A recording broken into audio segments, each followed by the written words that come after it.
E agora voltamos a falar sobre a decisão do Supremo Tribunal Federal que apontou o cálculo da pensão por morte do INSS após a reforma da Previdência de 2019 como constitucional. E nós estamos tirando as dúvidas sobre esse assunto com o advogado Jefferson Maleski, que é especialista em direito previdenciário. Então manda a sua pergunta para o nosso WhatsApp 3201-7720. Já tem bastante participação aqui, viu, doutor?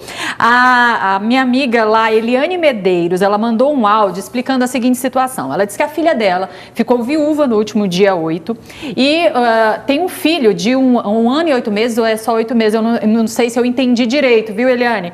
Então, ela quer saber o que ela pode proceder, o esposo pagava o INSS, né? Ele era contribuinte, e ela quer saber o que eles podem fazer para garantir a pensão por morte para essa mãe. Pois bem, ela pode pedir a pensão por morte em nome dela, que é esposa, viúva, e também no nome do filho menor de 21 anos. Esse pedido em conjunto vai fazer com que o valor da pensão por morte ela aumente para 70%. 10% de cada dependente mais a cota familiar. Ela pode juntar os documentos de comprovação de vínculo familiar do filho e dela e juntar junto com a certidão de óbito, seja no aplicativo do INSS, seja também pelo portal do INSS. Ela faz esse pedido, junta os documentos, depois de algum tempo o INSS vai dar a decisão deferindo ou indeferindo o benefício. Mas é a possibilidade delas terem, deles, no caso essa família, né, terem dois benefícios, o da criança e o da viúva. Na verdade é um benefício só que é pago para as duas. Tá. E daí a cota à parte é dividida pelas duas. Então, digamos que elas recebam 70% da média do falecido, da média de contribuições. Esse 70%, metade é da viúva e metade é do filho. Entendi. Olha, tem a dúvida aqui também da Sônia Rodrigues. Ela está falando o seguinte, que ela tem 63 anos, ela também está viúva desde o último dia 8, eu tenho 63 anos e vivia da renda do marido. Ela era sustentada pelo marido, ele era aposentado por invalidez. Só que ela tem união estável com esse marido falecido desde 2014. Acontece que eles viviam juntos desde 1982 e ela tem um filho de 20 anos que estuda. Ela quer saber o que ela tem direito nesse sentido. Nesse caso, ela vai ter que comprovar, por meio de documentos, a união estável. O INSS exige, principalmente, aquela declaração firmada em cartório de união estável, o termo de união estável. Se ela não tiver, vai ter que juntar outras provas. Por exemplo, documentos de mesmo endereço, no nome do falecido e no nome dela, contas de água, contas de luz, extratos bancários. Vai ter que comprovar outros documentos que mostrem que ela tinha união estável. Até fotos, né, com o falecido, fotos de lazer, fotos em momentos de familiar, momentos íntimos, né? Isso tudo vai fazer com que o INSS tenha provas de que ela era uma companheira nessa união estável. Se acontecer do INSS descaracterizar essas provas, né, ela pode pleitear o benefício novamente, ou num recurso administrativo, ou junto ao Poder Judiciário.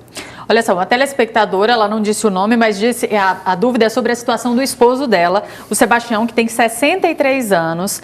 Ele tem muito tempo de contribuição e os PPPs de peculiaridade, mineração do posto de gasolina e vigilante, ele tem esses adicionais, né? Só que não consegue aposentar, já entrou com pedido 2 vezes e foi negado.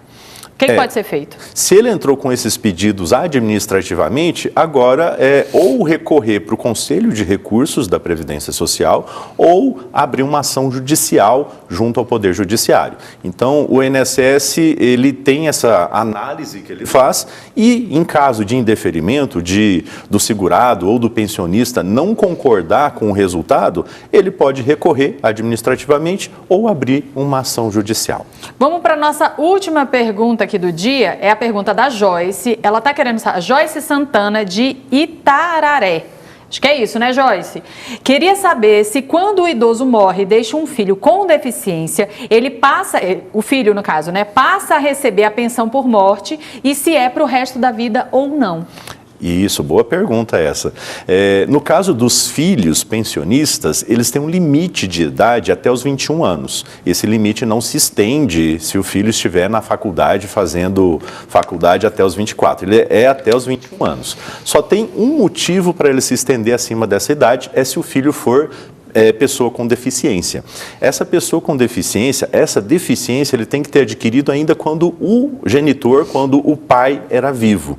Daí basta comprovar essa deficiência por meio de documentos médicos e fazer uma perícia dentro do INSS, ele vai poder ter direito à pensão por morte, mesmo tendo mais de 21 anos de idade.